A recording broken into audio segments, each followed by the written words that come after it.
Be me, Darren, 27, software engineer. My life isn't a movie script. It's simple. I work, I pay my bills, I have a small apartment that's just clean enough to not be considered a biohazard. The main pillar of my existence is my friends, my crew. There's Simon, my best friend since we were kids, building forts out of couch cushions. He's got a tongue sharper than a razor blade and a sense of humor darker than black coffee, but he's the most loyal person I've ever met. Then there's Ray, the stoic, calm one. Ray's the guy who thinks for a full 10 seconds before he speaks. He's the anchor of the group. And Eugene is there too, just a solid, good-natured dude who's always down for whatever. Our social life is a well-oiled machine. A couple of nights during the week, we'd hop on Discord and play whatever game had our attention. Weekends were usually for gathering at my place or Simon's. The ritual was sacred.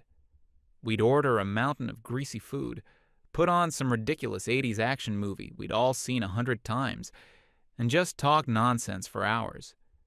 We'd quote Arnold Schwarzenegger, debate the physics of a John Woo movie, and make jokes that would probably get us canceled if anyone outside our circle heard them. It was our space. No judgment, no pretense, just four guys who had grown up together, navigating adult life. I wasn't actively looking for a relationship. Dating apps felt like a second job with a terrible success rate. I was content. Then, maybe 8 or 9 months ago, I went to a birthday party for a former colleague. That's where I met Isabel. She was standing by the bookshelf, and we started talking. The conversation was amazing.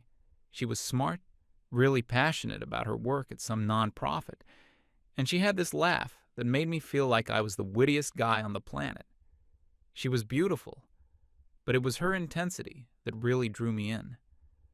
When she talked about something she cared about, her eyes lit up. We exchanged numbers. I didn't think much of it, figured it would fizzle out like most things do, but it didn't. We went on a date the next week, then another. The first couple of months were genuinely great. The honeymoon phase was in full effect.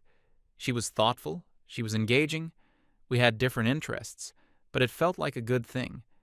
She introduced me to new music, new kinds of movies, new ways of thinking about things. I felt like I was expanding my horizons. I was really, really happy. Naturally, the next step was for her to meet the guys. I wasn't nervous about it at all. My friends are easygoing. They'd always gotten along with any girl I'd brought around before. I framed it as a super casual thing. Pizza and video games at my place, the classic. The night started off normally. The guys came over. We ordered the food. Simon brought a case of beer. Isabel was charming at first. She asked them about their jobs, seemed interested. Then the food arrived. We fired up the console, and the guys slipped into their usual dynamic. We were playing some co-op shooter. Simon was trash-talking the AI enemies in his usual over-the-top way. Ray was making his dry, witty comments. Eugene was just laughing along. I was having a great time, splitting my attention between the game and her, trying to make sure she felt included. But I started to notice a shift in her demeanor. Her smile became a little more fixed, a little less genuine. She stopped participating in the conversation and just started watching.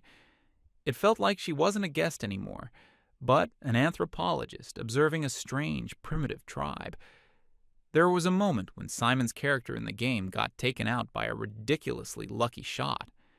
He threw his hands up and yelled something like, "Of course, the game's programmed with a bias against male success." It was a dumb, obviously sarcastic joke. Ray chuckled. I rolled my eyes, and we moved on. But I saw the look on Isabel's face. It was a flicker of something, like she'd just heard a dog whistle I couldn't perceive. The evening wrapped up a couple of hours later. The guys were their usual polite selves on the way out. "Great to finally meet you, Isabel." As soon as the door closed, the atmosphere in the room changed. I turned to her, smiling. expecting to debrief on how it went. "So, what did you think?" "They're a bit much, but they're good guys." She didn't answer right away. She was staring at the TV screen, where the game's main menu was cycling. Her response was quiet, measured. She told me it was illuminating. She started dissecting the entire evening, piece by piece. It wasn't an angry rant. It was a calm, academic-style breakdown. The guys' trash talk in the game wasn't just them having fun. It was a performance of aggressive masculinity. Our love for old action movies wasn't a nostalgic hobby. It was an unconscious celebration of patriarchal violence. And Simon's dumb joke about the game's bias. That was a textbook example of a microaggression, trivializing real systemic issues with humor. I was completely blindsided. I tried to defend them. I explained that this is just how they are, that there's no malicious intent behind any of it. It's just banter. She put her hand on my arm and gave me a sympathetic look. She wasn't angry with me. She was concerned for me. She said she understood, that I had been immersed in this echo chamber for so long that I couldn't see it for what it was. She said she wanted to help me see it. That night, I brushed it off as an overreaction. She was just different from my friends, and the two worlds had collided awkwardly. No big deal. We'd find a balance. I was wrong. That night was the beginning of a pattern. It became a thing. Anytime I mentioned my friends, it was an invitation for a lecture. If I told her Simon got a promotion at work, she would explain how the corporate ladder was an inherently patriarchal structure that rewarded aggressive male traits. It wasn't that Simon earned it. It was that the system was built for him. If I mentioned Ray was planning a weekend camping trip by himself, it wasn't just a guy wanting to enjoy nature. It was an example of male emotional evasion, an inability to foster intimacy, leading to a need to escape into the wilderness. Every story, every anecdote was filtered through this lens. She was constantly educating me, raising my consciousness. I started to become guarded. I'd tell her I was going out, but be vague about who with. I'd recount my day, but leave out the parts that involved my friends, just to avoid the inevitable psychoanalysis of our interactions. It was exhausting. It felt like I was dating a cultural critic who was permanently assigned to my life. Then came the next phase. She decided it was time for me to be integrated into her social circle. She described her friends as conscious and aware. I was about to find out what that meant. She took me to a get-together at her friend's apartment. The vibe was completely alien to me. It was quiet, almost sterile. Everyone spoke in low, considerate tones. The men in her circle were a strange breed. They seemed terrified of saying the wrong thing. They'd start a sentence, then pause, and rephrase it to be more inclusive. They'd make self-deprecating jokes about their own privilege.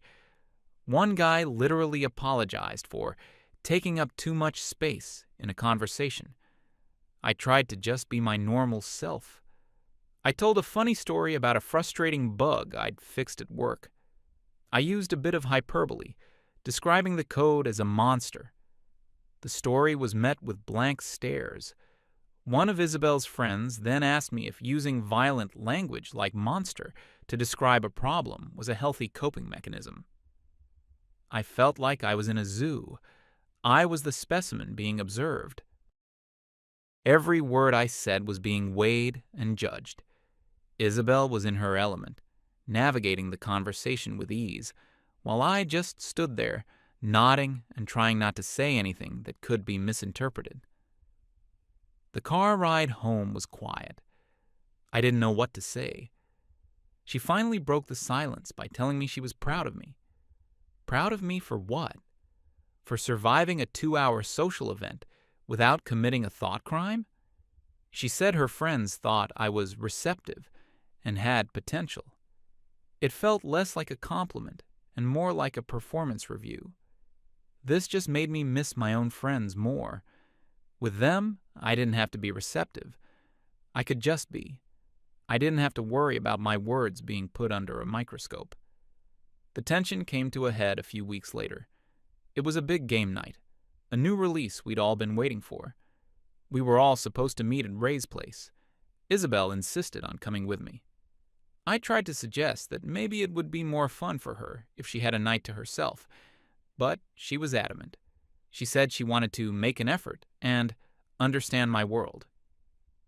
The evening started off okay. The guys were on their best behavior. They were polite, included her in the conversation. Simon was clearly biting his tongue, sticking to safe topics. But you can only keep that up for so long. We were a few hours in. Pizza was eaten, a few beers were had. Everyone was starting to relax. A commercial came on during a break in the game. It was for some kind of sports drink, featuring a famous female athlete. Simon, in a moment of his old, unfiltered self, made a joke.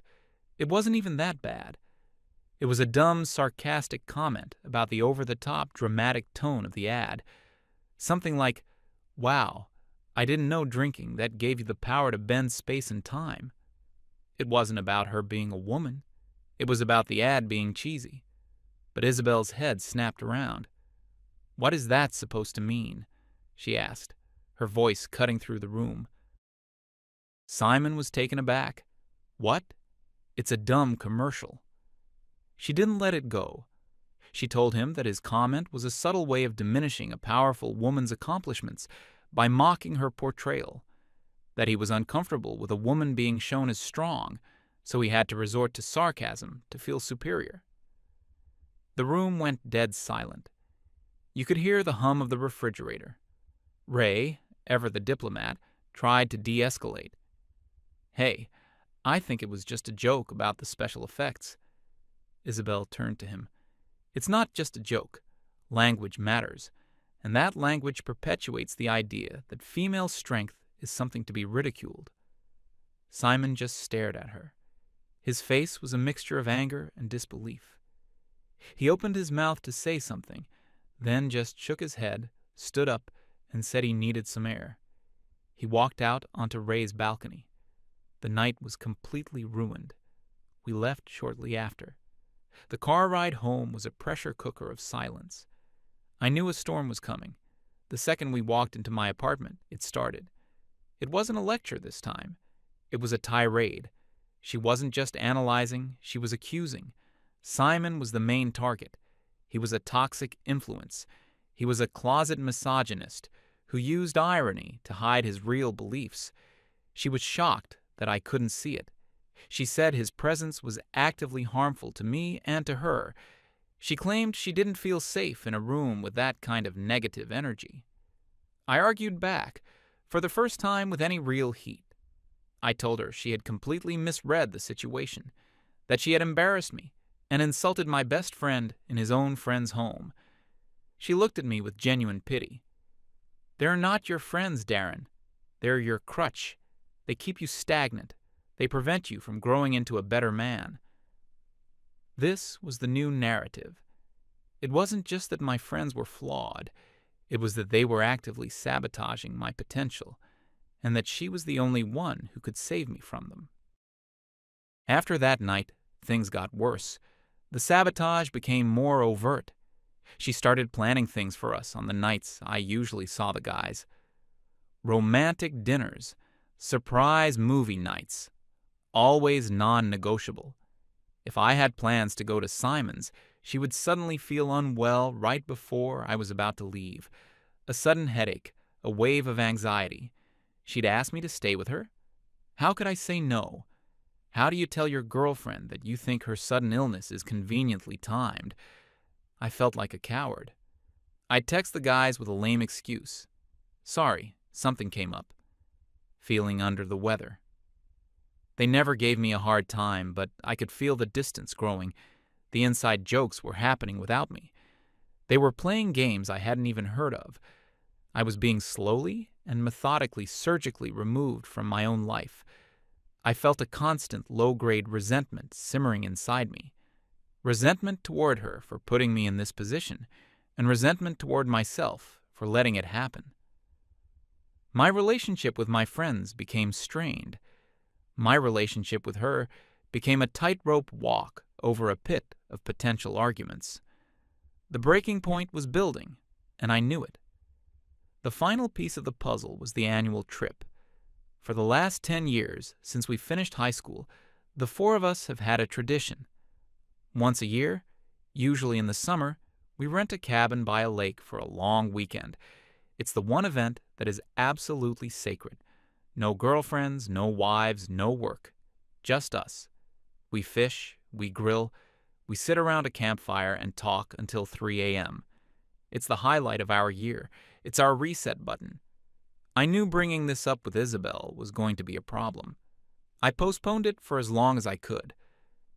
Finally, about a month before the trip, I had to tell her. The booking was confirmed. I tried to frame it as gently as possible. I sat her down on the couch. I explained the tradition, how long we'd been doing it, and what it meant to me. I watched her face as I spoke. Her expression went from neutral to tense to cold. When I finished, she didn't say anything for a long time. Then she asked, "So it's a no girls allowed club?" I tried to explain that it wasn't about excluding anyone.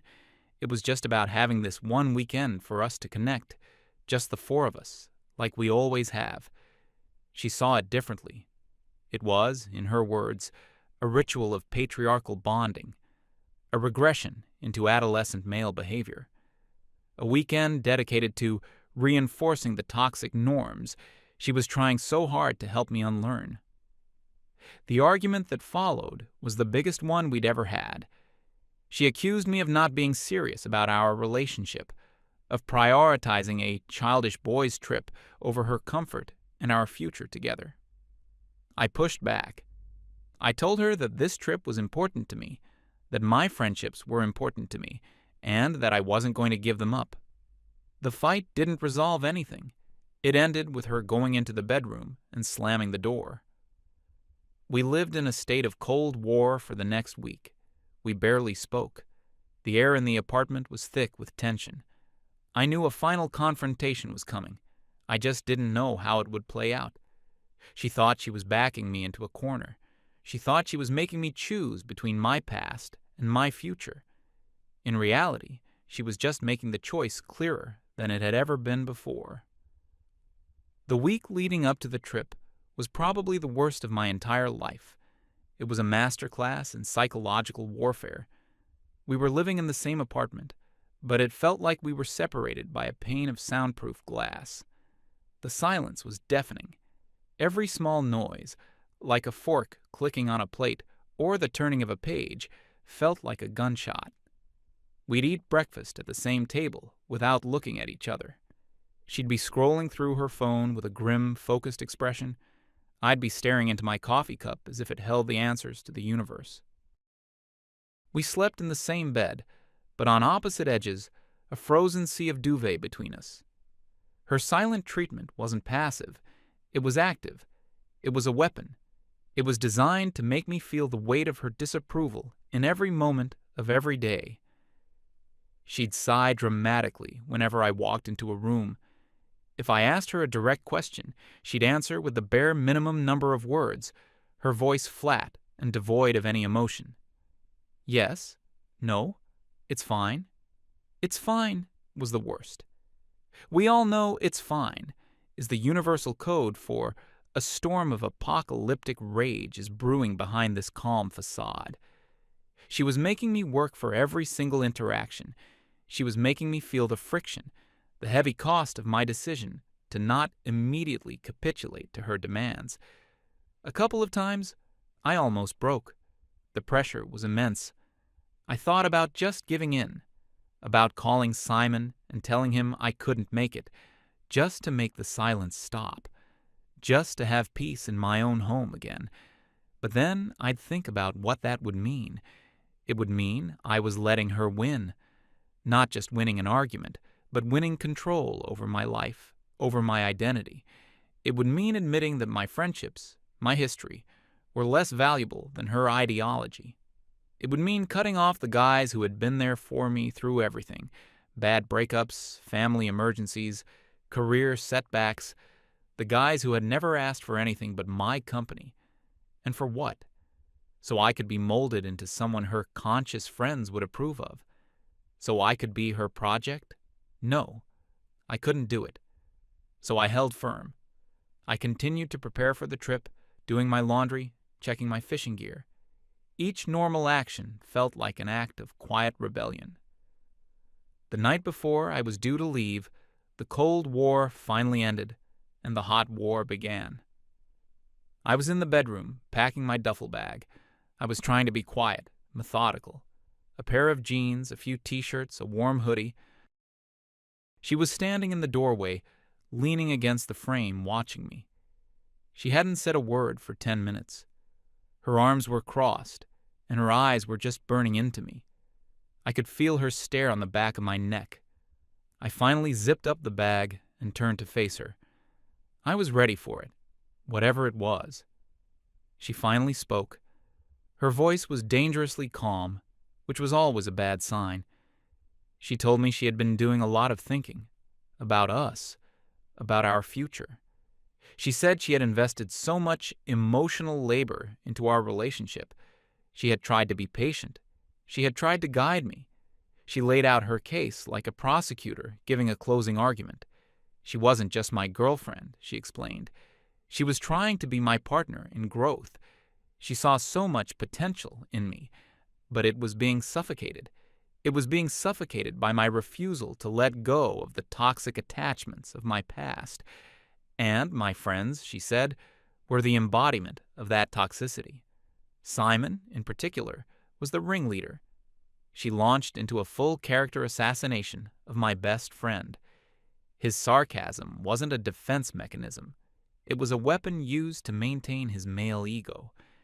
His cynicism wasn't a worldview. It was a refusal to engage with the world's problems in a meaningful way. His loyalty to us wasn't a virtue. It was a symptom of a tribalistic pack mentality that was inherently exclusionary to women. I just stood there and listened. It was so detached from reality, so clinical. It was like she was describing a character in a textbook, not a person I had known my entire life. She then brought it back to me. She said this trip was a symbolic choice. It was a fork in the road. Down one path was the future. A future with her. A future of awareness, of being a better, more evolved man. A future where we could build something real, based on shared values. Down the other path was the past. Stagnation. A weekend of performative masculinity in the woods, drinking beer and telling the same old stories, reinforcing the same old bad habits. She was painting a picture where the choice was between enlightenment and Neanderthalism. Then came the hammer. I can't be with a man who actively chooses to remain in a toxic environment, she said, her voice finally cracking with a bit of rehearsed emotion. I love you, Darren, and that's why this is so hard. But I have to protect my own mental and emotional well-being. So, you need to make a choice, a real one, right now. You can stay. You can unpack that bag, and we can start fresh. You can tell your friends you're not coming. You can tell them you're choosing to move forward. You can finally cut ties with the people who are holding you back, especially Simon. She took a deep breath. Or you can walk out that door. But if you do, you're not just leaving for the weekend. You're leaving for good. This is it. It's them, or it's me. She stood there, triumphant. She had laid her trap perfectly. She genuinely believed in that moment that she had won. She expected me to crumble, to drop the bag, to apologize, to promise to change, to finally become the project she always wanted to complete. I looked at her. I really looked at her.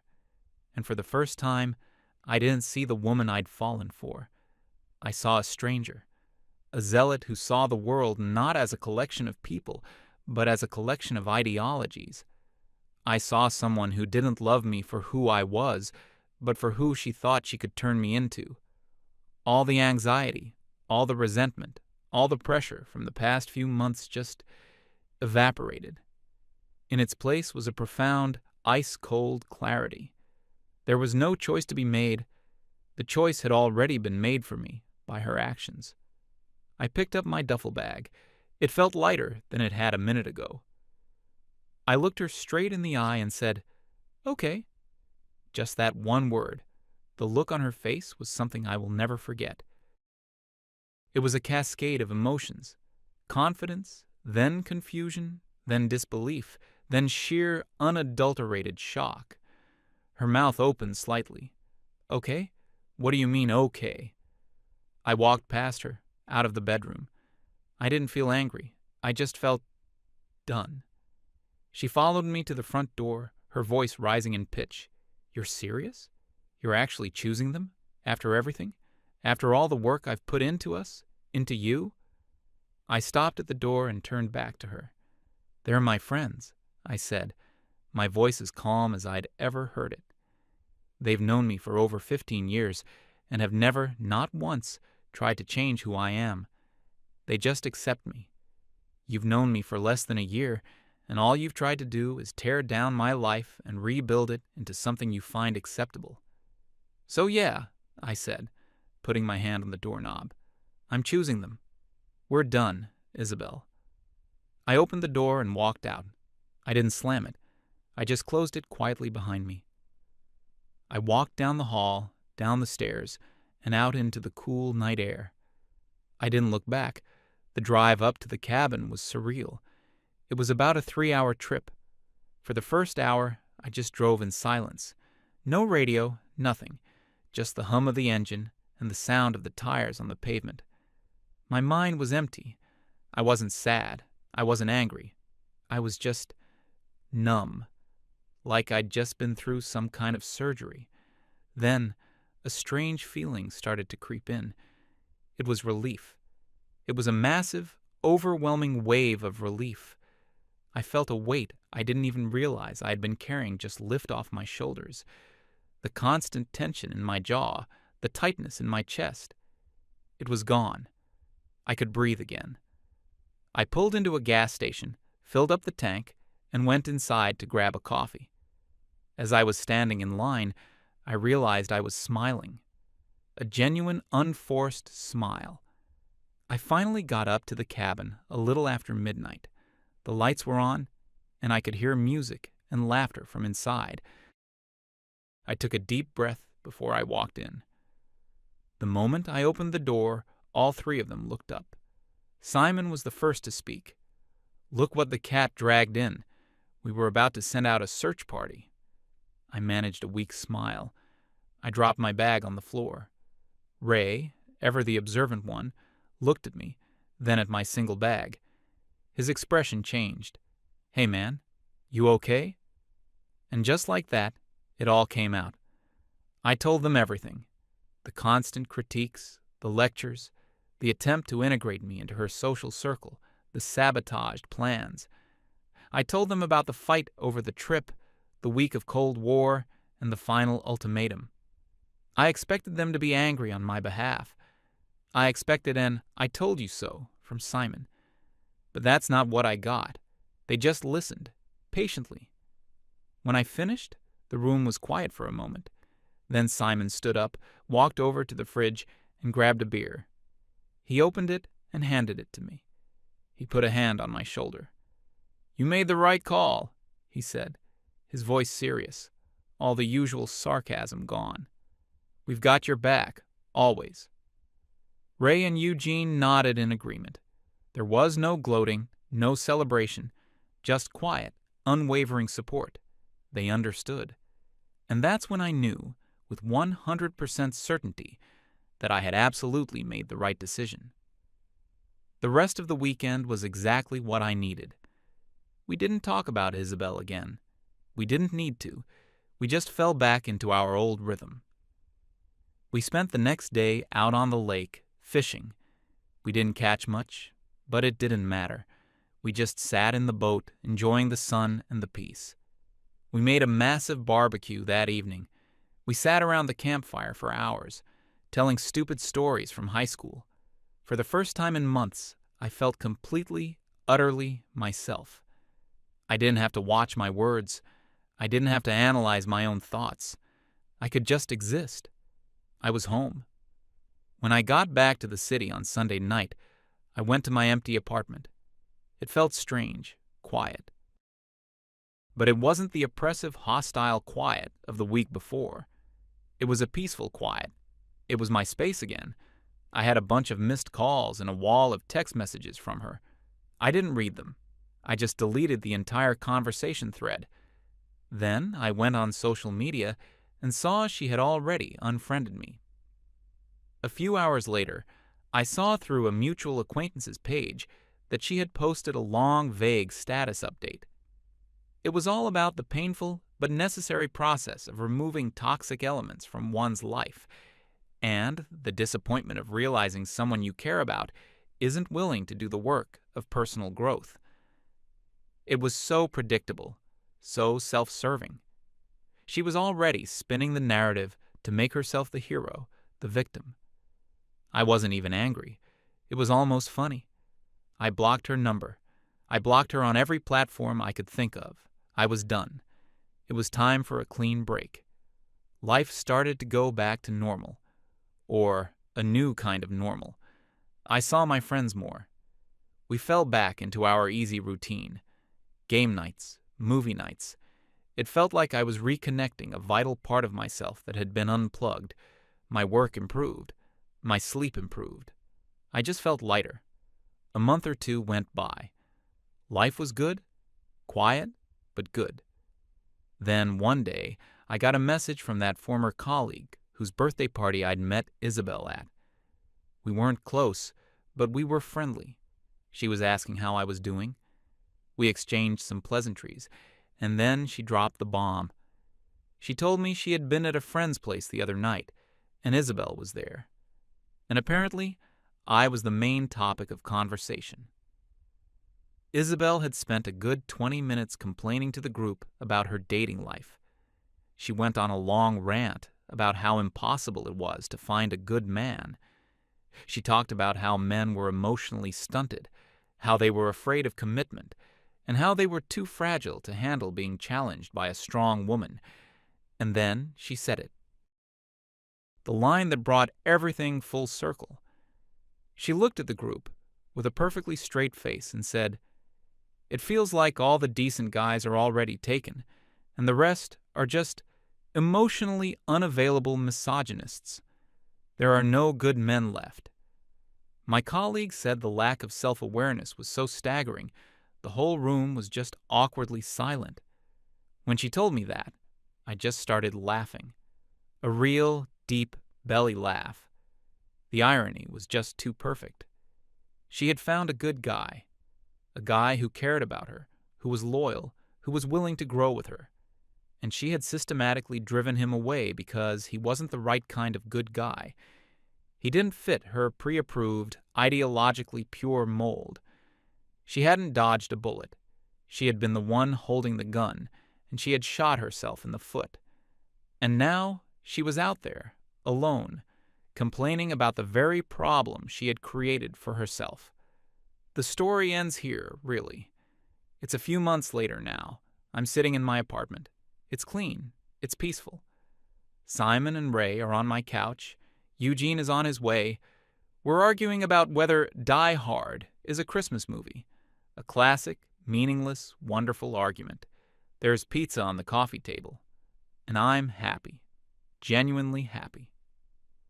Looking back, Isabel used to talk a lot about toxic masculinity, but I've learned that toxicity doesn't have a gender. It's a behavior. It's trying to control someone. It's isolating them from their support system. It's making your love conditional on them becoming a different person. She thought she was saving me from my friends. Turns out, my friends were the ones who saved me from her,